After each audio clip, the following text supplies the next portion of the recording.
Welcome to this webinar hosted by TIAH, focused on overcoming barriers to agri-tech adoption. Today, we're exploring the practical challenges that prevent farmers from embracing new technologies, and more importantly, how to overcome them through skill development, knowledge sharing, and collaborative innovation.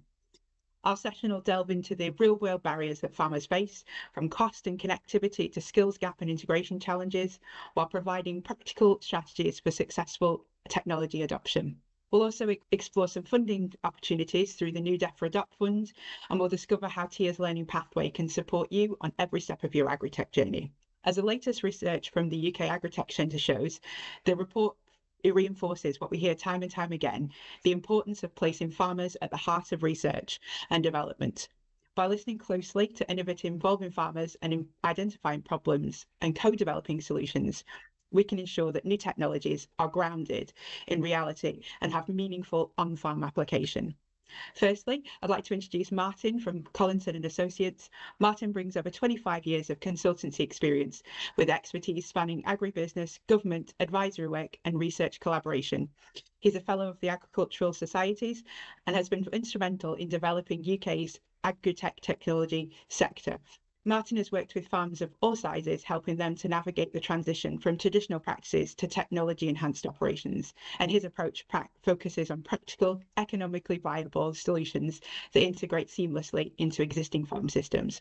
We're also joined by Tom from the Technical Marketing Manager at the UK Agri-Tech Centre. Tom has been involved with the groundbreaking research on farmers' perspectives of technology and innovation, based on interviews with 122 farmers across the UK. His work reveals that 73% of farmers consider technology adoption to be the most significant change to their farming practices in the last 5 years. Thomas will be sharing some insights from that, and along with explaining how the Adopt Fund is creating new opportunities for farmer-led innovation.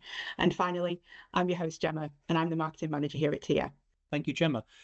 So for those that haven't met me before, just a little bit of background really about where I come from. So very much a mixed background, commercial food and farming, both imports and exports, as well as family farms that supply supermarkets, as well as sheep, hay, whole range of different types of things from a farming point of view. But I've been in the consultancy world now for about 25 years, and I've also been in the academic world for 38 years. So very mixed background, and really what I try and do is to take forward a range of solutions that work to grow this sector. So a lot of the work that we now do is very much about the agri-tech agenda. I helped the government to write the strategy about 12 years ago. And a lot of what we've done for the last 10 years has been about the way we apply it, the way we take that forward.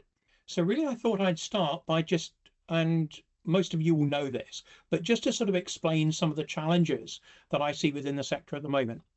Of course, we know that the funding has changed, and that safety net that many farmers had has now gone.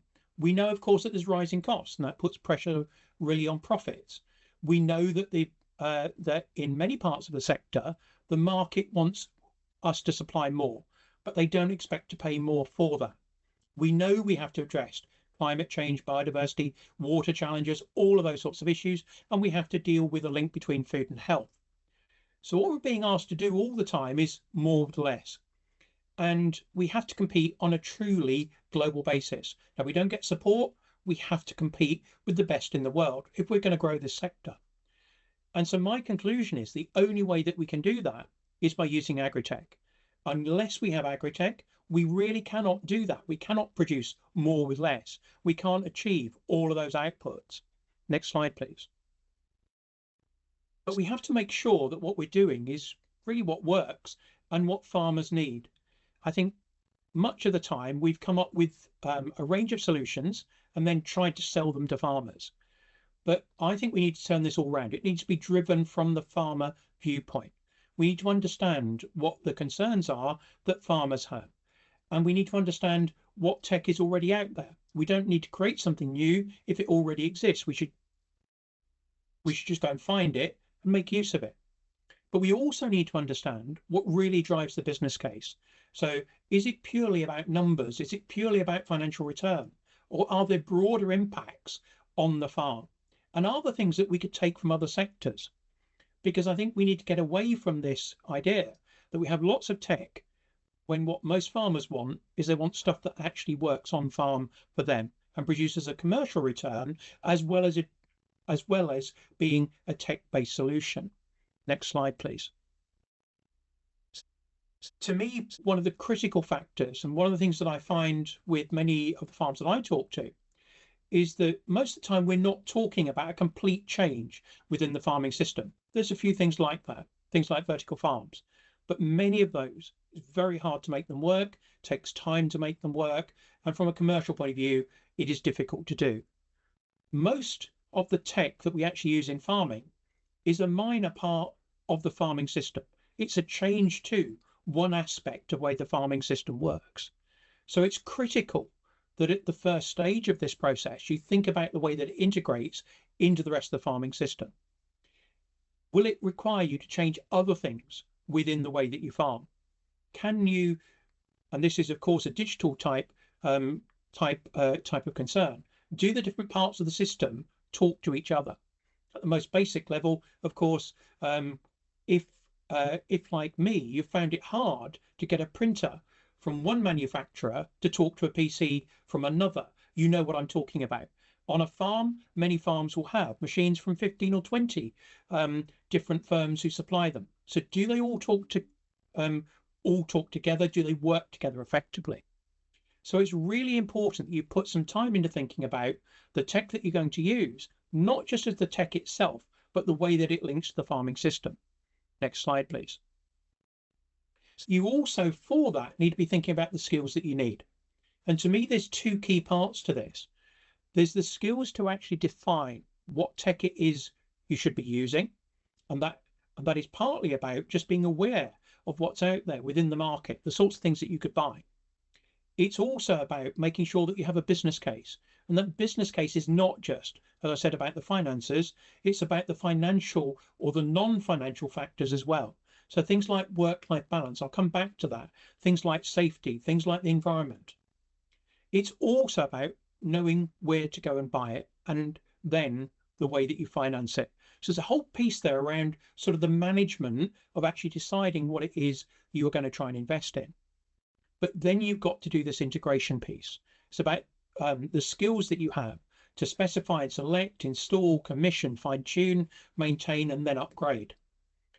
And what I find most of the time is most businesses don't have all of the skills that they need to do all of those aspects. So it's about trying to recognize sometimes you don't have all of the skills that you need, but it's about bringing in some of that external support really to help you to take this forward. Next slide, please. It's also about dealing with the people who are going to say no. And I quite like this quote because what it really says is that you need to make everybody within the team part of the journey.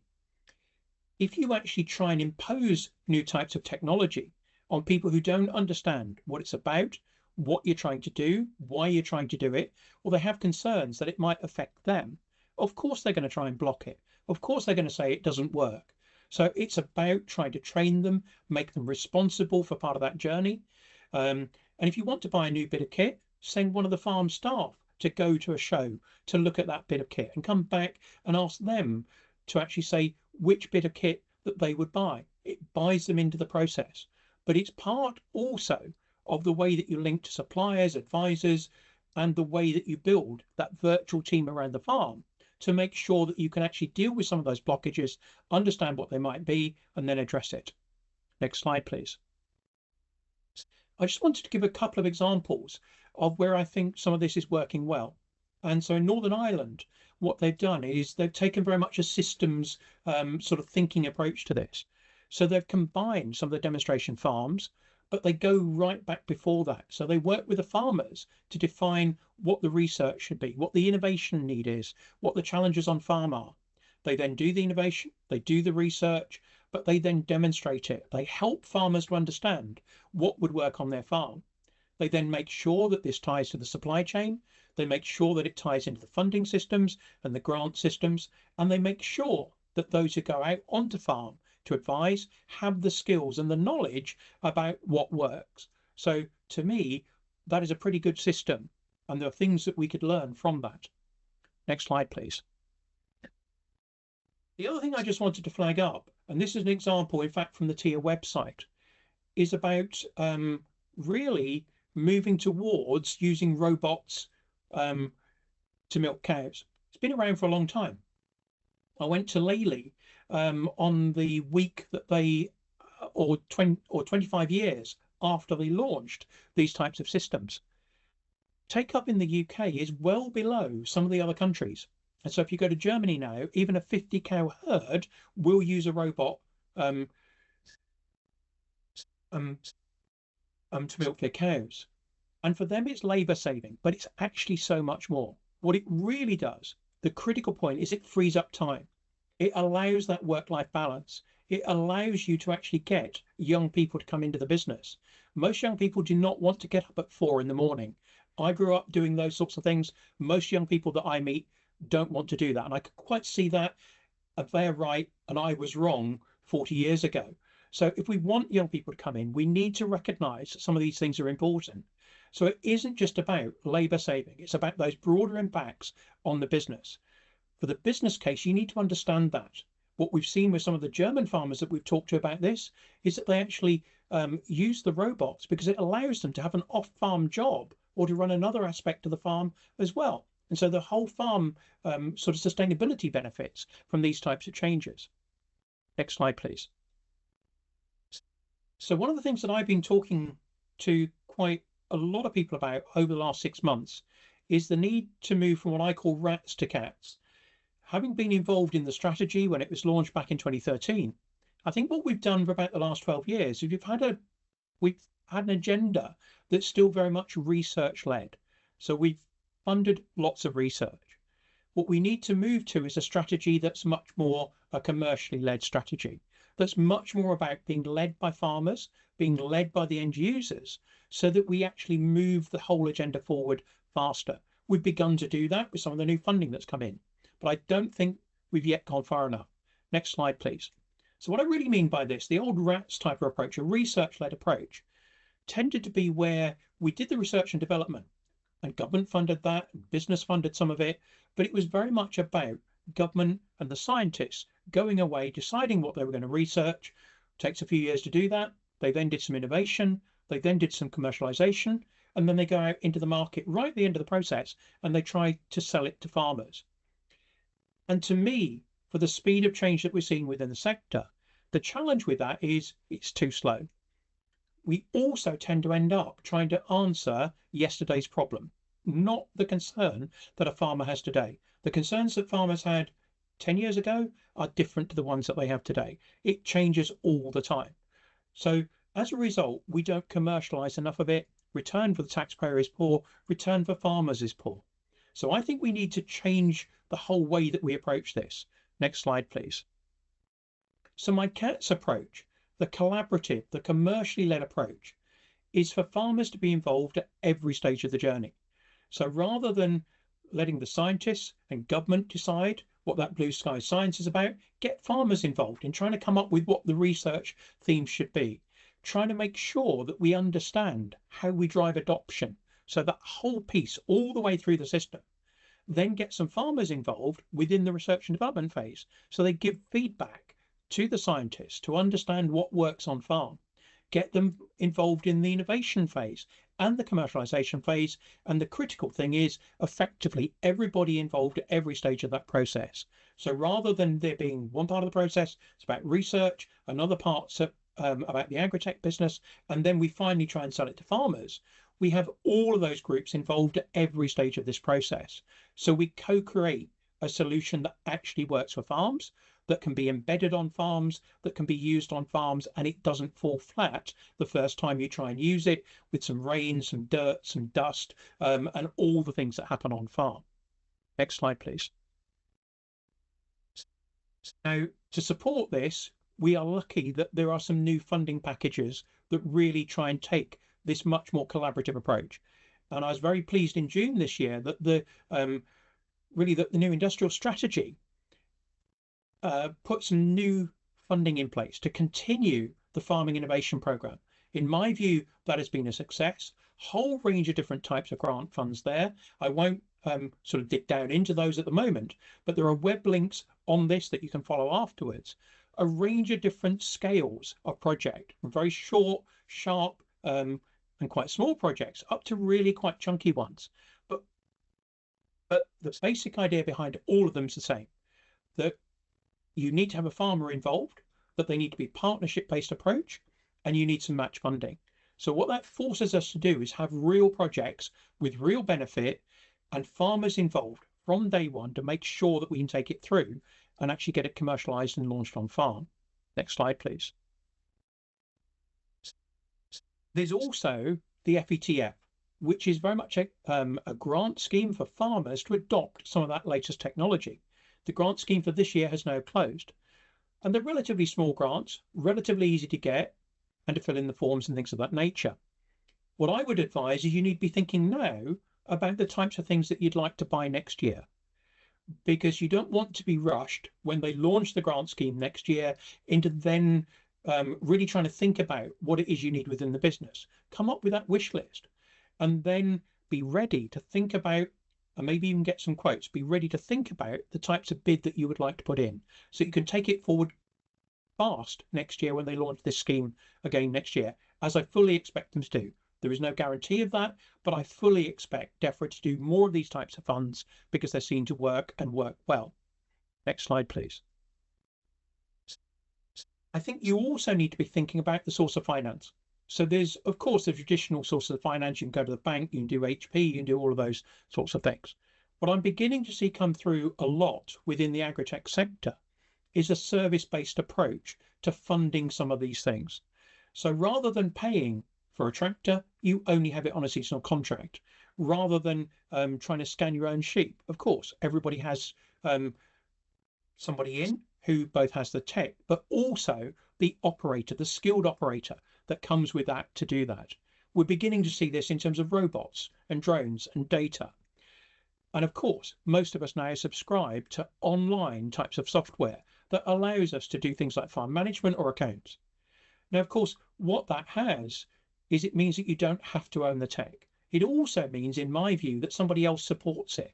Somebody else will then take the rap if the depreciation is high. And a good example of that at the moment is if you bought an EV car about three years ago, the depreciation would be absolutely savage. If you leased it, you simply hand it back and it's somebody else's problem and you move on to another new car. Exactly the same applies within agri-tech, in my view. And of course, if you hire in somebody else also makes sure that it's up to date. So your tech doesn't fall behind really the latest and the best technology. Next slide, please. And to support this, TIAH has a range of support. So there's a range of modules that sort of steps you through this process. And I would advise you very much to go and look at them because they are very practical, they're farmer focused, and it's about talking you through that process. How do you go through this process of thinking about what it is you want to buy, thinking about the way that it would benefit your business, trying to get a short list, thinking about the way that you integrate it, trying to overcome some of the challenges that of course you will face, and then making sure that you understand what the business case has been, because that helps to inform the next thing that you do. There are things on the TIAH website that helps to step you through all of those parts of the journey. Next slide, please. And my final slide is that there's also lots of case studies on there. And I think, again, these are really quite key because what they do is they give you some practical examples of the sorts of things that work. And it isn't just about technology, it's about a range of other types of skills that you need within your business. So that as farmers, we can progress, we can learn the skills that we need to really make the most of our futures, whether that's about some of the succession issues, some of the financial issues, but it is also about technology and the way that we adopt it. So to me, the future has to be about technology. And I would argue it always has been. But I think what we're seeing at the moment is an acceleration of that process. So it's really critical that we engage with it, we understand the benefits that it can bring, and we take the advice and support that is out there to help us take this forward. Thank you. I'll now pass across to Tom. Hello, everyone. So it's always tricky following Martin. He's been doing this a long time, and I mean, that's such an important set of information he's delivered there. I think firstly, to introduce myself, I'm Tom. I've worked with the UK Agri-Tech Centre, and I spent a lot of time for the last couple of years speaking with farmers and trying to understand what their relationship is with technology and innovation. And in honesty, I think a lot of the things and conclusions we took from that work aligned very closely with everything Martin has just said. So I would spend a lot of time going over that. But more importantly, what I'm currently doing is working to get information out about the Adopt Fund. I presume most people on the call will know about the Adopt Fund, but I'll go through a little bit of information and kind of where it fits in, particularly in the context of what Martin's just discussed. So Jemma, if you could just hop on to the next slide. So as I mentioned, so as an organisation, the UK Agri-Tech Centre, we spent a lot of time interviewing over 122 farmers through interviews, workshops, focus groups last year to try and understand and to go back to Martin's sort of circle there, but like, you know, what is the role of technology and innovation for farmers? And Jim, if we jump onto the next slide, and to what extent it matters. And I think a really important thing that came out of that, speaking to, as I said, hundreds of farmers, is that the reality is farmers are natural innovators. They don't, as those of you on the call that are farmers will realize, you don't necessarily resonate with that word innovator, but you know, that is what you're doing. And that's because, you know, farming is this continuous process of problem solving, trial and error, adapting to change. But this idea of innovation is often sort of seen as developing solutions independently or in isolation. And so one of the things that we took from this report was this need to better understand that. So if we could just jump on to the next slide.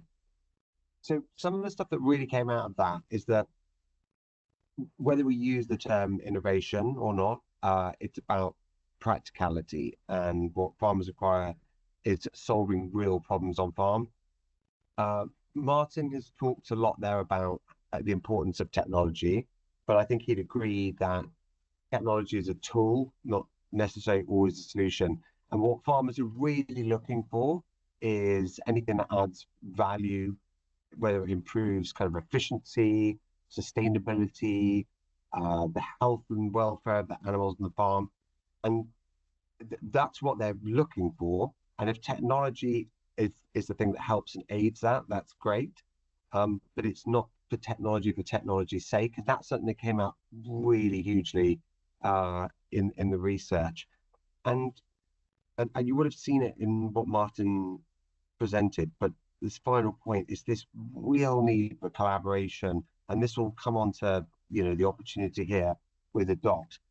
You know, farmers often feel like they want to be more involved in this collaborative process, and I think Martin really nicely put this idea of going from rats to cats, you know, from research to commercialization. And I think that this work we saw showed that to do that move from research to commercialization, we need to involve the farmers all the way through so that the solutions we're creating are suited to the real life situations that farmers really need. We jump on to next slide, Jemma. So, but the research behind this, Adopt is, I'll start again. Farming Innovation Programme, which Martin has mentioned, is a significant programme that DEFRA funded that has been delivered by Innovate UK over a number of years. It's had a number of streams to it, which are continuing. Adopt is the third stream of the Farming Innovation Programme.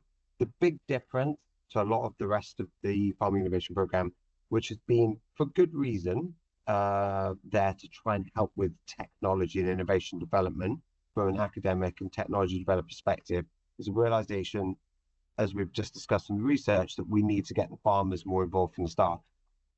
So it is a fund specifically designed for farmers, growers and foresters to practically trial and demonstrate solutions, innovations, new farming practices, or the adoption of technologies on farms, and these to demonstrate improved performances on the farm.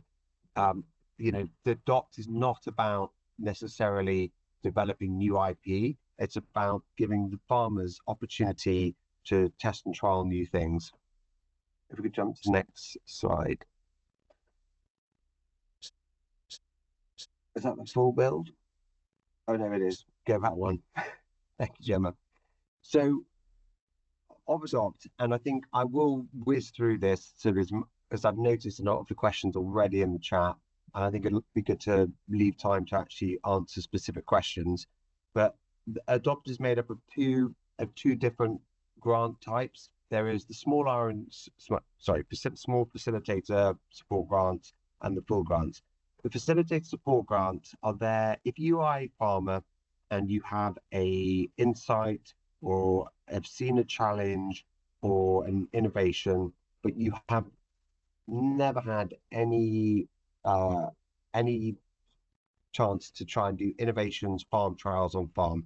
It's an opportunity to work with a project facilitator, which is someone who's had experience with project management, on farm innovation, that can work with you to get you to a full grant.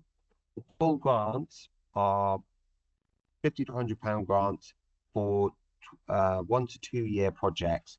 But importantly, and we can get into a lot more detail on this, but these absolutely have to be farmer led. So you're looking at least one English-based farmer who is collaborating with another farmer within the UK, and then building a consortium of either vets, technologists, etc., to do a project on farm. And I think we could get into a lot of the eligibility criteria, but the simple way to think of it is these have to be practical on-farm trials that aim to show how you could improve productivity, sustainability, resilience on these farms, and the outputs of these projects are going to be of use to improve on-farm resilience, sustainability, productivity across other farms. So this is all about practical farm trials. Next slide, sorry, Jemma. I think it's just important to, I've said it already, but it is important to just check on the eligibility criteria here. So you have to have a lead farmer, grower or forester in England. The criteria around that has been made very open on this. So as long as you are a commercial grower, farmer or forester, you are eligible based in England. That is the lead farmer. The other collaborative farmers and or other collaborators on the full grants can be from across the UK, but you do have to have a lead farmer in England. We'll jump to the next slide. Again, to cover this, it's one of the questions we get from a lot of people is it possible to try something that I've seen done in the Netherlands, or I've read about an interesting farming innovation or a technology that's been used in the USA? All of these things are absolutely fine, as long as you're putting forward a innovative farm trial or experimentation that is adding something new. So there's no issue with repeating trials, as long as we're demonstrating how it's going to be productive and practical for other farmers in the UK. Again, really importantly, and this is something which you've noticed has been missed a lot, this is about collaboration. So not just collaboration with tech companies or veterinarians, but collaboration between farmers. And I think that's something which is really important to understand here. We want different farmers to be working together to try and solve problems, within sectors and within regions.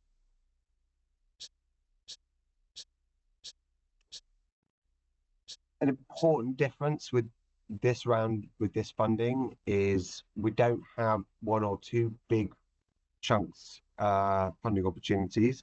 It's been done in multiple rounds. So we are in the second round of the full grant and the third round of the support grant. But as each round of funding ends, a new round of funding starts. So we have 5 rounds confirmed for this year, and there is a second year of funding assured. So part of that is for 2 reasons. It's an opportunity for to be involved in this at multiple stages, but it's also an understanding that as farmers, depending on the kind of trial you're doing, whether it's livestock or arable or horticulture, when you want to start and finish that trial might be very seasonally dependent. And obviously that's different to a lot of other sort of technology innovation grants. And so it's important that there's lots of different opportunities at different times of the year to be involved in this. The QR code's obviously up on the screen, but clearly we'll absolutely share these slides afterwards. And I think we're going to come on to in the second and next slide, but there is a support hub. We can actually jump on from that one, Jemma. And we can jump on that one, go on to the support hub.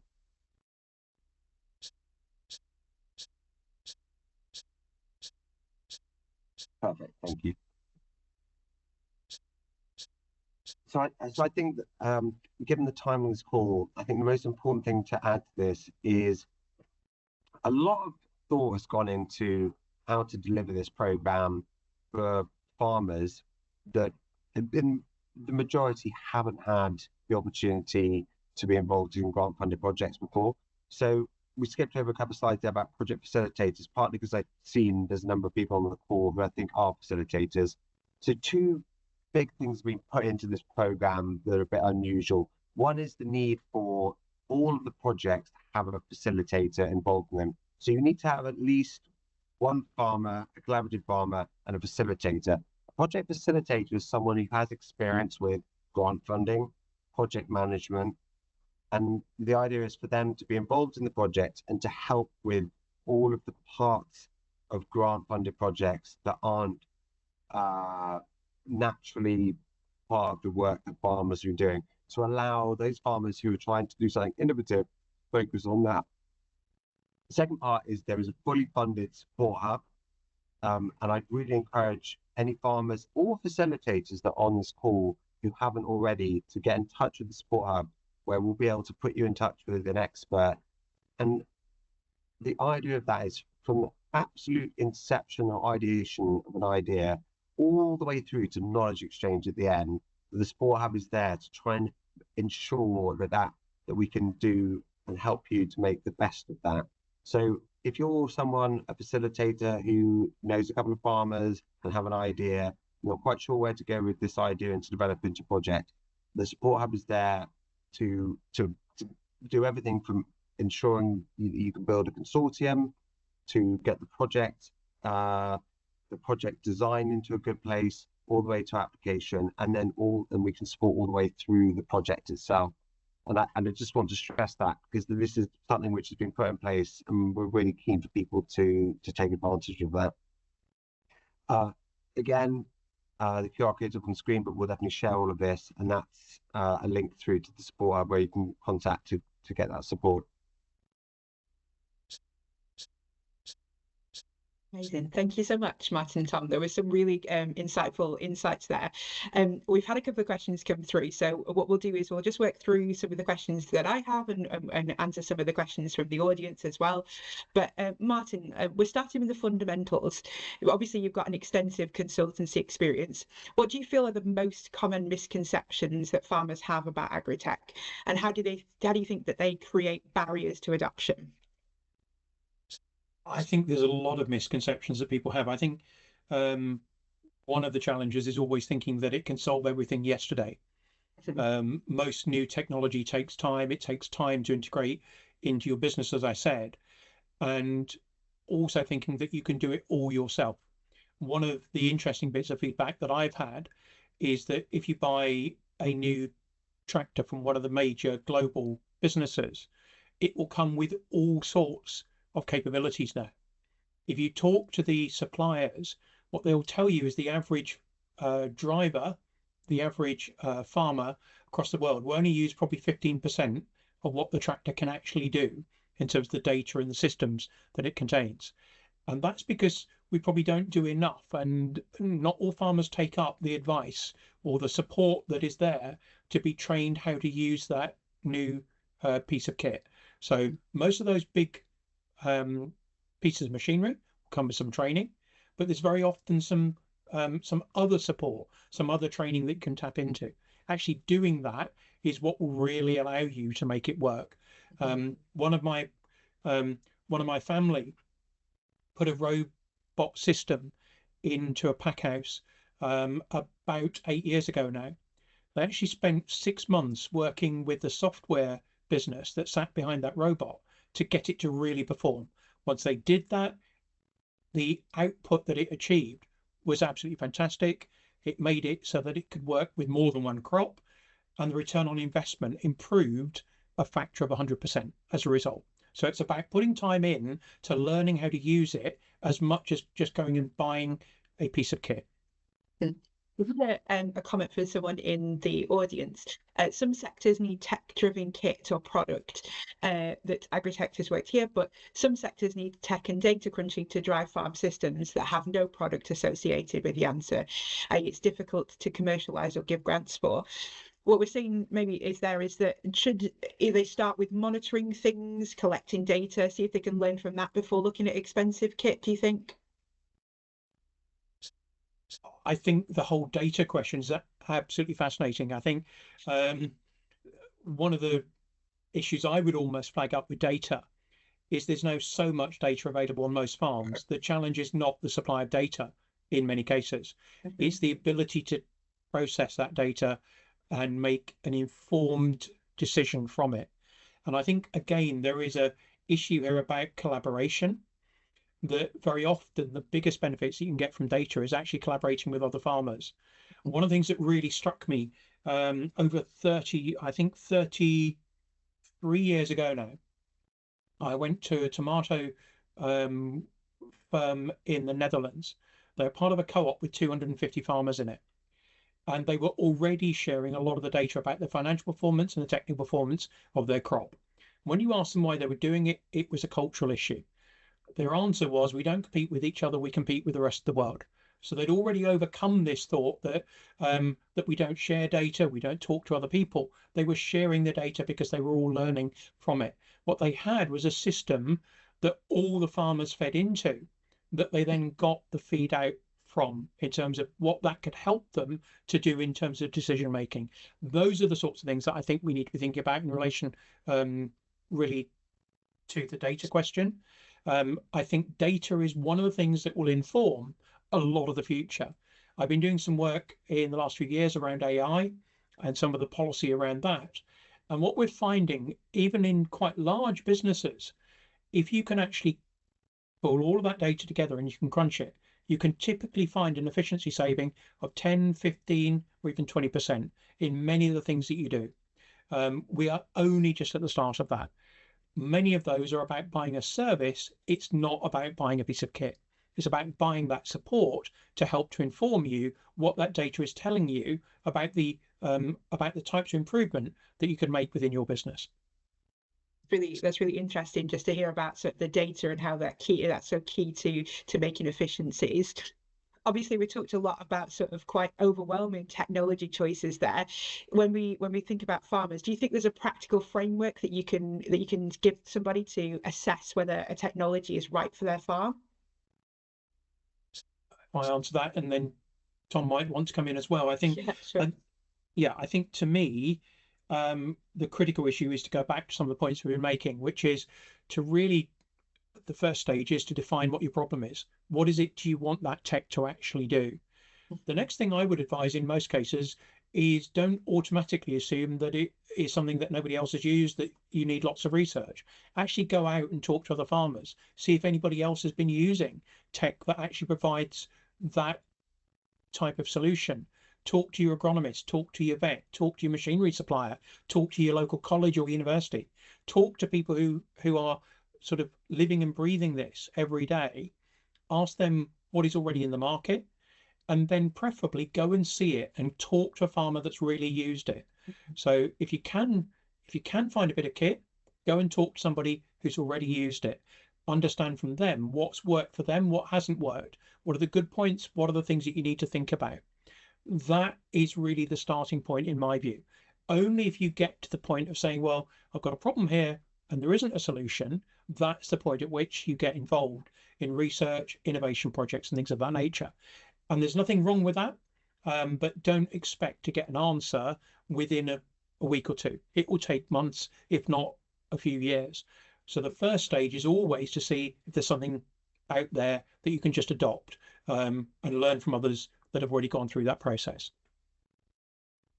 So it's a really good question, and there's so many different ways to approach it. But I think one of the first things I say is like, this is why ag tech is difficult. Is this we talk about like, you know, what's the tech stack or something like that, and this is not a sector that is like that, and it's why it's difficult around adoption. It's why it's difficult raising venture capital in this space. It's why it's tricky. And I mean, there's lots of different ways to sort of interpret this. You know, one that I say sometimes is you've got, you know, 115 plus or minus thousand small family businesses, each of which have completely different requirements. And so if you come in as a tech developer trying to act like Slack and create a solution that can, or hardware solutions that can easily scale up, and you apply then a funding model to that, it's not going to work in the same. And it's the hard problem of food system transition and agri-tech. So if you think of it as that complex, I think you then look at it from the farmer perspective. I don't think there is one obvious like sort of technology stack. Annoyingly, and it is frustrating, it always has to be like a custom build for each one. And of course, as Martin sort of mentioned, there is this difficult problem, is this interoperability problem. And I don't think it's going to be solved necessarily easily, but I think acknowledging that this just is never going to be a cookie cutter fit sector, is, and therefore to make the development, the sales and the funding accept that is probably quite an important thing to do. Yeah, I think that brings me on to a really nice point there, Tom. In your research, that it highlighted the really strong value of peer-to-peer learning for building confidence with technology.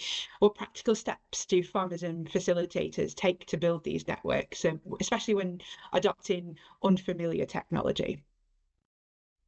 So there's two separate. I mean, one thing is who's trying to break into the network and which way. And I say this from the perspective of having spent a number of months now trying to work out how to get this adopt fund out to farmers.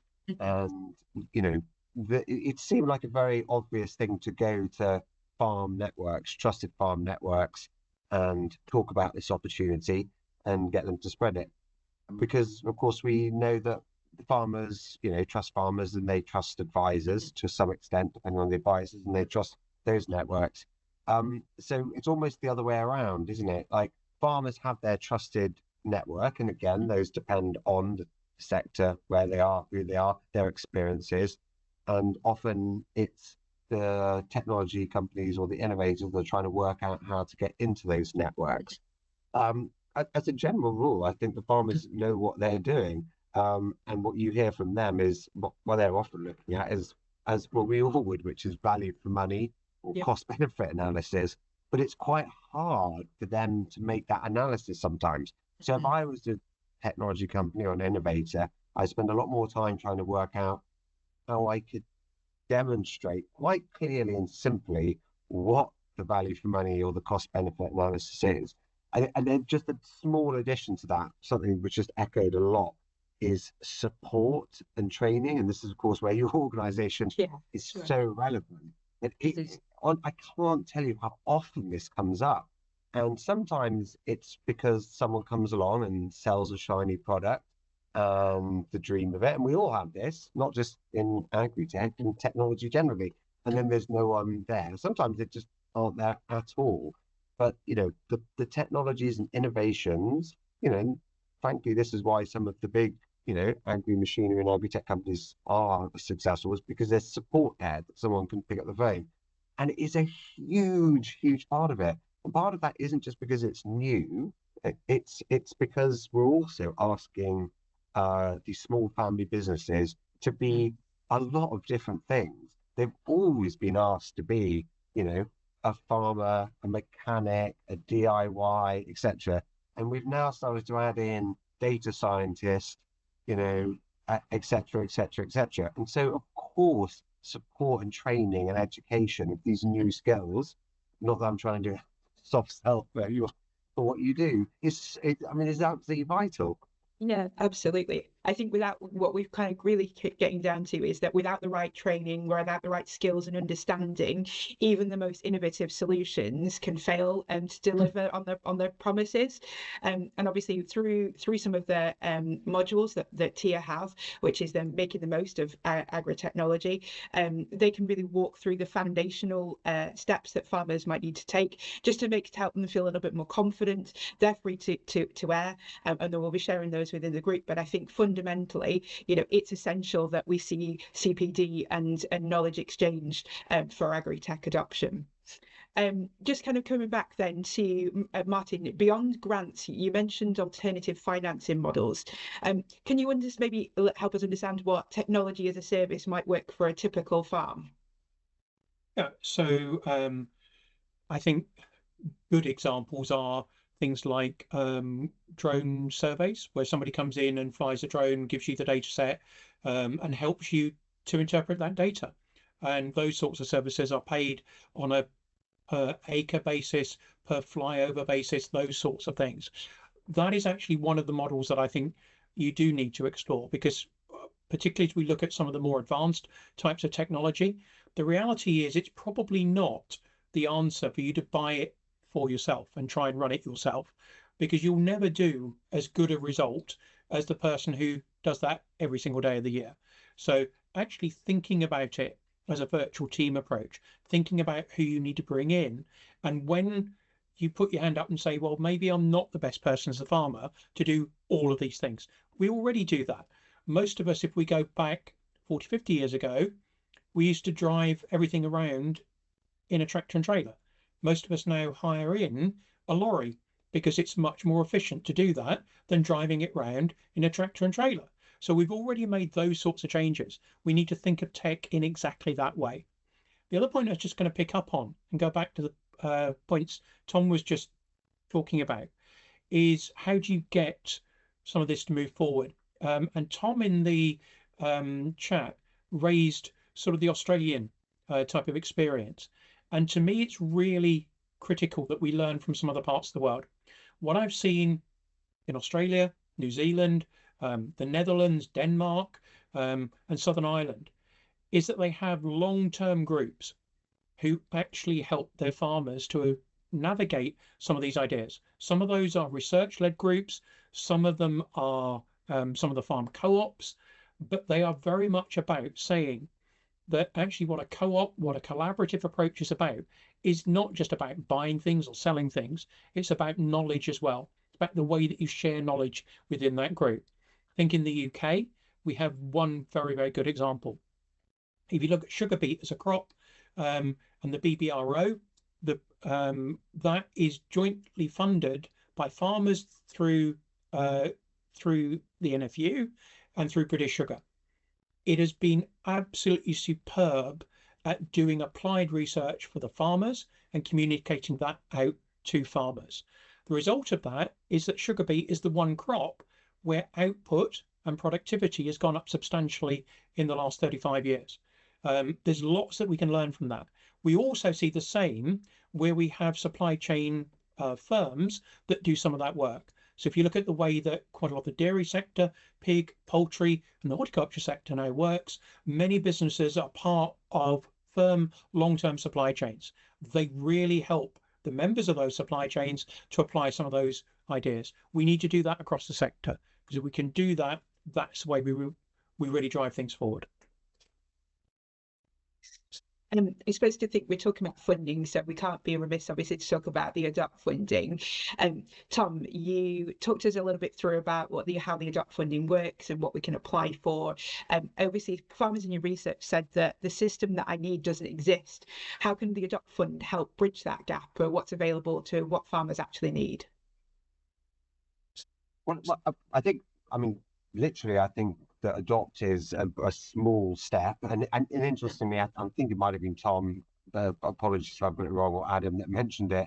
You know, this isn't, ADOPT isn't new. The idea of farmer-led innovation or farmer-centric research is not new. So innovative globally, definitely not. But, within the UK, I think, appreciate someone calling out innovative farmers in the chat. So, innovative farmers for over a decade now have been working to do farmer-led innovation, and they've been doing it by raising funds, comparative to the ADOPT-sized funds, £10,000 on-farm projects.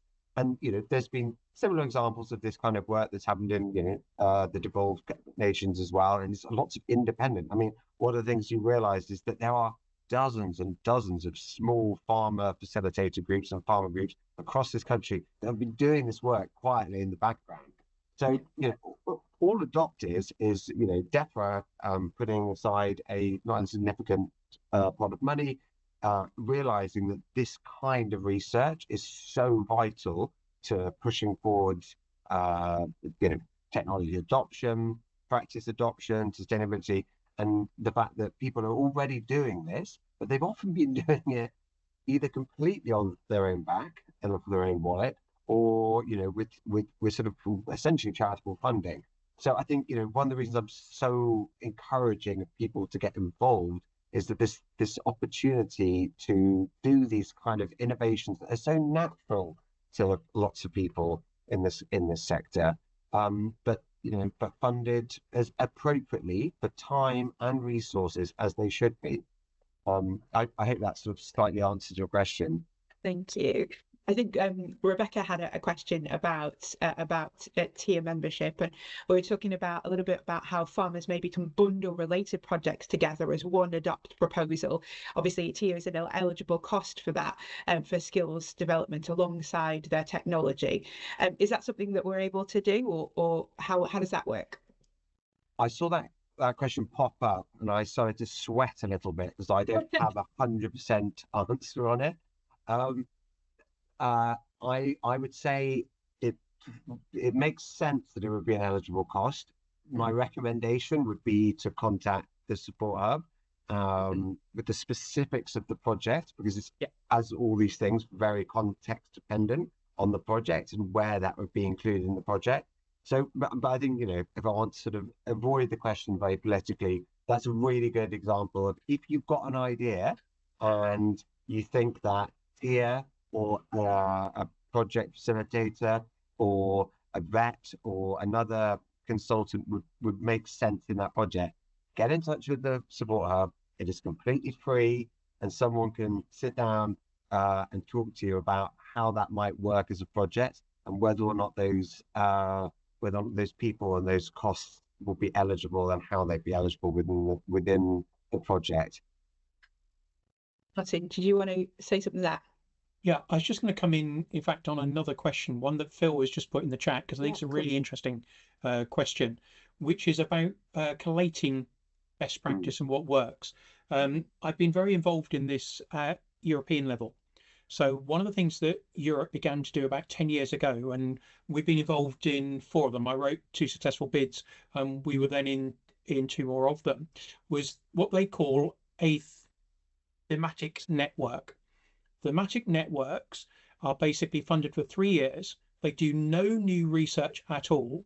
What they simply do is go out and find the best practices, both from research and from farmers, and they put all of that together and then communicate it out to farmers.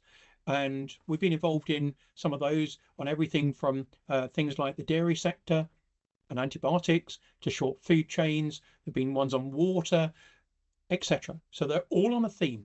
And what they do is they scour the whole of the EU, and indeed in some cases the world, to look at the best ideas and then communicate it. I think we need something of that nature in the UK.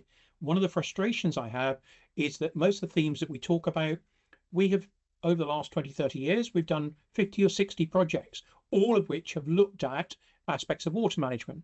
What we haven't been doing is putting all of that together in an easy to digest form for farmers. We could bring that to the UK, that would really, really help in my view, and it would get more of the value out of the research that we already fund.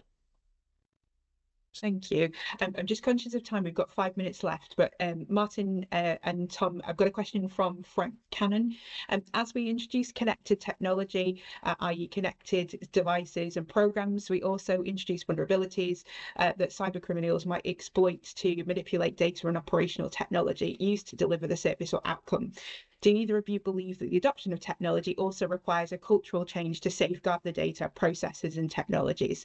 Will the cyber security specialists need to be included in an ag support systems providers portfolio? That's one for you, Martin. Right. Well, my answer is without any doubt, yes. So wearing my University of Lincoln hat, we've been doing a lot of work about the digital technology side, and we've now got about 110 PhDs who are either doing robotics or AI for agri-tech. Cyber security has to be part of that journey. There is absolutely no doubt about it. With the Royal Agricultural University back in 2019, I wrote a report for what Gloucestershire needed to do around this, and the one thing that we flagged up was that what Gloucestershire has is GCHQ. And so they're all over cyber. So what the Royal has now done is they've linked up with them to try and get the cyber agenda and the security aspects of cyber linked up with the agri-tech world. It is absolutely critical we do that, because as soon as you start to put things online, of course, there's a risk. And most of us don't really understand what that risk is. So it is one of those things where you need to take advice, and the more that we do online, the more we really need to understand those risks and make sure that we've got all of those things watertight.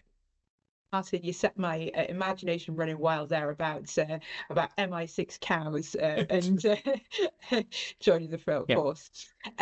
Just obviously last one then, I suppose, looking ahead to sort of the next 5 to 10 years, what do you two think that are the most critical skills, say 2 skills that are the most critical that farmers could be developing now to stay ahead in this driven area?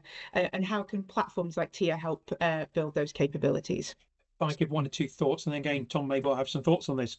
I think, to my mind, we are moving into a world where data is going to be critical. It doesn't mean that every farmer has to become an expert in computer technology.